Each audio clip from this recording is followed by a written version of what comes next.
बीपुल नगर में रहने वाले राघव को शहर में नौकरी मिला है। कुछ दिन की छुट्टी में अपने गांव में घूमने आया है वो।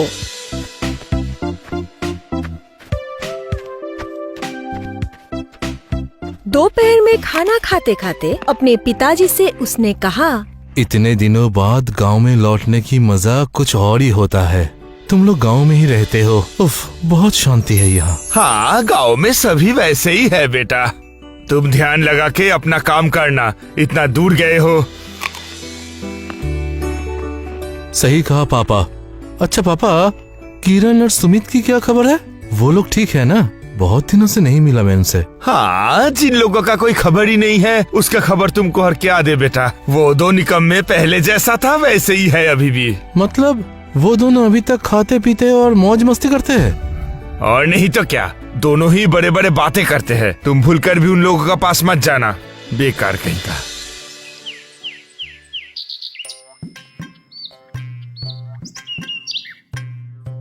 अरे भैया, हम कभी तनिक दर्शन दे दो। एक बार आओ, हमसे भी बात कर लो।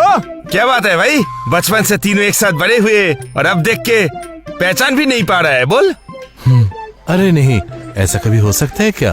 भूल कैसे सकता हूँ? दरअसल काम से छुट्टी नहीं मिलती, इसीलिए आ नहीं पाता। तुम लोग कैसे हो? अरे हम तो बढ़िया है भाई। हम ठहरे अपने मालिक, किसी के मर्जी के मुताबिक नहीं चलते हैं। खाएंगे पिएंगे ऐश करेंगे और क्या। हाँ भाई, एकदम शांति का जिंदगी है। बाप का पैसों का कमी नहीं है, खाली खाते हैं और सोते हैं। वो 7 समुंदर पार करके जाके गाधे के माफी खाटने का कोई मतलब नहीं है भाई। अच्छा, बहुत बढ़िया। अभी चलता हूँ, एक काम है मुझे। काम? मतलब का हो या बेमतलब का? भाई हमारा लल्लन टाप। तेरा बाप सच में जहरीला है रे। 2 अक्षर मुंह में ठूस के तुझे विदेश भेज दिया। सच में? सच में यार, कैसा बाप है? लड़का खाटेगा और बाप ऐश करेगा। तेरा भी क्या कसूर? सबको तो जिंदगी में मेरा जैसा मालदार बाप नहीं मिलता। क्या क्या बोलते हो किरण?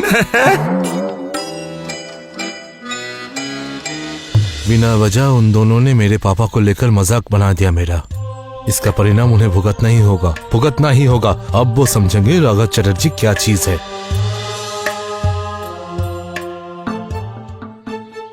अरे ओ शहरी बाबू, शहर जाने का बस क्या जंगल से होते हुए जाएगा? हाँ? शहर जाने का रास्ता जंगल के अंदर से है कि नहीं पता नहीं, लेकिन मेरे बिजनेस का रास्ता जंगल के अंदर ही मुझे मिला है भाई, इसीलिए उसी खोज में जा रहा हूँ। इसका मतलब जंगल के अंदर तुझे बिजनेस का रास्ता मिला है? लग रहा है आजकल तू नशा वशा कर रहा है। नहीं भाई, इतना वक्त मेरे पास कहाँ। काम का इतना बोझ है कि बाकी चीजों के लिए मेरे पास वक्त कहाँ। लेकिन हाँ, जिस तरह से मेरे एक्सपोर्ट इंपोर्ट का काम चल रहा है, एक दिन ये काम भी मैं शुरू कर दूंगा। क्या क्या क्या क्या क्या? पोस्ट ऑफिस सुना है, लैंप पोस्ट सुना है। ये कौन सा पोर्ट है रे? इससे क्या होता है रे? इंपोर्ट एक्सपोर्ट भाई, बंदरों का इंपोर्ट एक्सपोर्ट। हाँ, देसी बंदर। बाहर के मार्केट में इसकी बहुत डिमांड है। तुम लोगों के आशीर्वाद से लगता है ये काम करके ही अपना धंधा जमा लूंगा। चलता हूँ। रुक, बंदर का बिजनेस करके तू अमीर हो जाएगा, लेकिन कैसे? हम लोगों को भी बता। सही है कि हम लोग मजाक करते हैं, लेकिन दोस्त तो है ना। अरे ऐसी बात नहीं है, तुम लोगों को नहीं बताऊंगा तो किसको बताऊंगा। सुनो फिर, इस जंगल के बंदरों का शहरों में विदेशों में बहुत कीमत है। एक एक बंदर के लिए 200 रुपए। एक बंदर पकड़ने से 200 रुपए? अब बंदर की इतनी मांग है, ये तो पता नहीं था भाई। अरे मुझे भी तो नहीं पता था, लेकिन जब पता चला, बस ठन ठन फकीर से धनाधन अमीर बन चुका हूँ। अगर तुम लोग चाहो तो तुम लोग भी मेरे काम में हाथ बटा सकते हो। हर एक बंदर के लिए 200 रुपए दूंगा मैं। भेजेंगे भाई, बंदर पकड़ के तेरे पास भेजेंगे। तू बेफिक्र रहे। तो फिर चल किरण, अमीर होने का रास्ता जंगल से ही गुजरेगा। चल।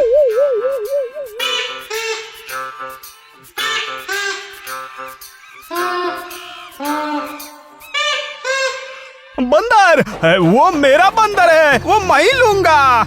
कहाँ? बंदर के पीछे तेरा नाम लिखा हुआ है क्या? वो मेरा है, मैं ही पकड़ूंगा।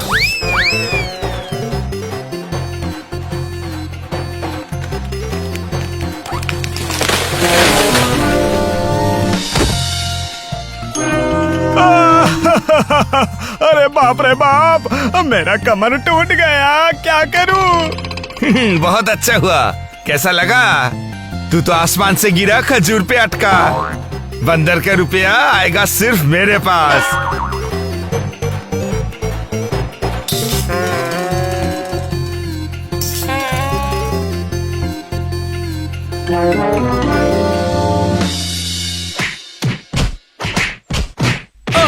अरे बाप रे, हाय रे हाय, ये बंदर है या फिर कुश्ती करने वाला पहलवान? अरे बाप रे। वो बंदर अगर किसी को मिलेगा तो वो सिर्फ मुझे, हाँ सिर्फ मुझे। अरे बंदर भैया, आ जाओ मेरे पास, आ जाओ आ जाओ।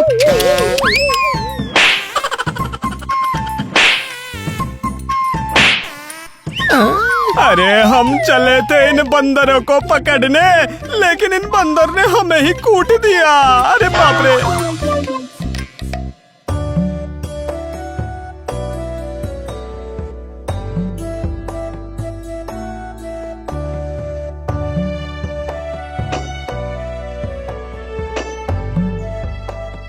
देखो सब, ये है हमारे गांव के लौंडे। यही मैं सबको कहता था, हमारे गांव के लौंडों का कोई मुकाबला नहीं। बातों से धनी नहीं, काम से धनी होते हैं। बस हो गया, ये ले पूरे 800 रुपए। इस तरह किरण और सुमित नई तरह से अपनी जिंदगी शुरू की। 2 बार उन्होंने जंगल से बंदर पकड़ के राघव को दिया और हाथों हाथ पैसे लेकर वो दोनों घर लौट गए। पैसों के वजह से वो दोनों घमंडी हो गए थे। उस दिन किरण की बीवी चित्रा उससे कहा, क्या हुआ है तुम्हें, जरा बताओगे? अब चोरी करने लगे हो क्या? कल मछली और फिर आज बकरी। इसीलिए कहते हैं अनपढ़ बीवी घर नहीं लाना चाहिए। अच्छी बातें नहीं कह सकती हो, मत बोलो। इम्पोर्ट एक्सपोर्ट के बारे में पता है? क्या? अजी ये सब क्या है? मुझे तो कुछ समझ में नहीं आ रहा है। पता है। अनपढ़ गवार कहीं की। तुम्हारी पति गांव की कोई फालतू किसान नहीं है। मैं धंधा करता हूँ, बिजनेस। तुम्हारे मोटे दिमाग में ये घुसने नहीं वाला। अरे आए, सारा दिन तो खाते रहते हो और सोते रहते हो और उस पेड़ के छांव में बैठ के गप्पे लड़ाते हो। हाँ, बड़े आए बिजनेस करने वाले। जाओ। इस तरह बीत गया और कुछ दिन। उस दिन गांव की जंगल की तरफ जा रहा था किरण और सुमित। अचानक एक आदमी उन लोगों के पास आया और उन दोनों से कहा, अच्छा, आप लोगों के गांव में किरण शाह और सुमित बोस कहाँ रहते हैं, बता सकते हैं? उनसे मुझे जरूरी काम था। मैं किरण हूँ। और मैं हूँ सुमित बोस। लेकिन आप कौन और हम लोगों से आपका क्या काम है? अरे आप लोग ही तो वो दोनों हो। आपके एक्सपोर्ट किए हुए बंदरों की ख्याति तो शहरों तक पहुंच चुकी है। उफ, उन बंदरों का जवाब नहीं। सच में? अरे ये भी कोई कहने की बात है? विदेशी बंदर तो सुस्त होते हैं, ना स्फूर्ति ना बुद्धि, लेकिन देसी बंदर जैसी स्फूर्ति वैसी बुद्धि, और जो नकल करते हैं, उफ क्या बात। इसीलिए तो मैं आपके पास आया हूँ। वाह, बहुत खूब। बोलिए, क्या सेवा कर सकता हूँ? हाँ, वही बताता हूँ। आप लोगों को वैसा ही 10 और बंदर मुझे ढूंढ कर देना होगा। अगर कर सकते हो तो हर बंदर के लिए 500 रुपए दूंगा मैं। एक बंदर के लिए 500 रुपए? 500 रुपए तो जन्म भर में, मतलब मेरे दादाजी भी शायद नहीं देखे होंगे। दूंगा, कल ही बंदर ढूंढ के लाके दूंगा। बहुत अच्छा लगा। ठीक है, तो फिर कल सुबह मैं ठीक इसी जगह गाड़ी लेकर आ जाऊंगा।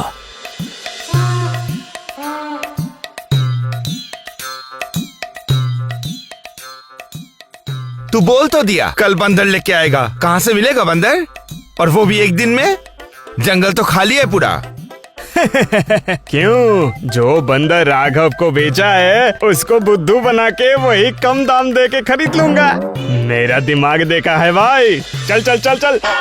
मेरे पापा को लेकर बिना वजह मजाक उड़ाया था। अब इन दोनों को उसका परिणाम भुगतना होगा।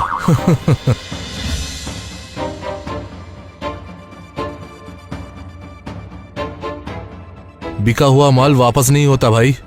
और अगर लेना है तो दुगनी कीमत देनी होगी। वो ठीक है, वो ठीक है, लेकिन वो बंदर हमें वापस चाहिए। बोल कितना कीमत दूं? बेचने के बाद बंदर वापस मांग रहे हो? माजरा क्या है? शहर से आदमी अब शहर से मंगवाया है इसीलिए। अब तुझे क्या लगता है तू सिर्फ अकेले बिजनेस करता है? ले ले, जो भी पैसा लेना है ले, और बंदर हमें दे दे। अच्छा ठीक है, ज्यादा नहीं मांगूंगा। सिर्फ हर बंदर के लिए मुझे 400 रुपए दे दो और अपने बंदर वापस ले जाओ। ना चाहते हुए भी सुबल के दिए हुए 500 रुपए के लालच में आके किरण और सुमित राघव को दिए हुए सारे बंदर खरीद के अपने घर वापस आ गया।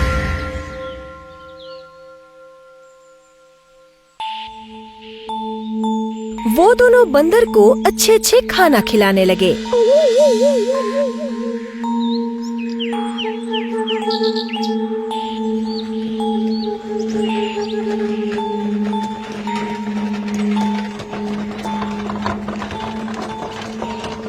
अगले दिन सुबह सारा बंदर लेके किरण और सुमित जंगल की उस जगह जाके खड़े हो गए। सुबह जाके दोपहर हो गया, लेकिन सुबल का कोई अता पता नहीं था। अरे ये क्या हुआ? शाम होने वाला है लेकिन बंदर लेने अभी तक कोई नहीं आया। लेकिन बंदर को खिलाते खिलाते जेब ढीली हो गई। जितना पैसा इकट्ठा किया था सारे लगा के बंदर खरीदा हमने, लेकिन वो सुबल है कहाँ? उसका नामो निशान नहीं है। लग रहा है हम दोनों को वो बेवकूफ बनाया। क्या मैंने किया था कितना आशा, सब बन गया मेरा निराशा। हाय हाय, जो बंदर बेचे थे वो दुगना पैसा देके उससे खरीद के लाया, और अब चल अभी उसी के पास चल।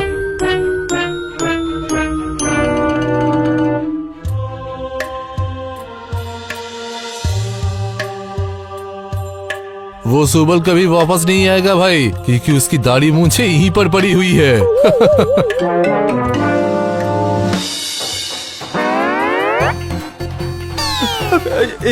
इसका मतलब तू ही वो आदमी था।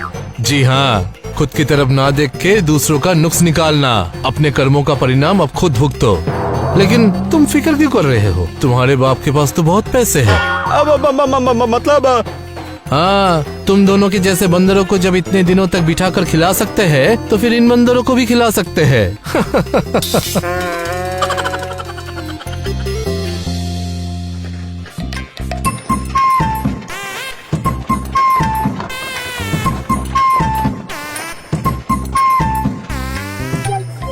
हाय हाय, राघव ऐसे हम लोगों को बेवकूफ बनाया। ज्यादा लालच का यही नतीजा, हम लोग अपने ही पैर पे कुल्हाड़ी मारा।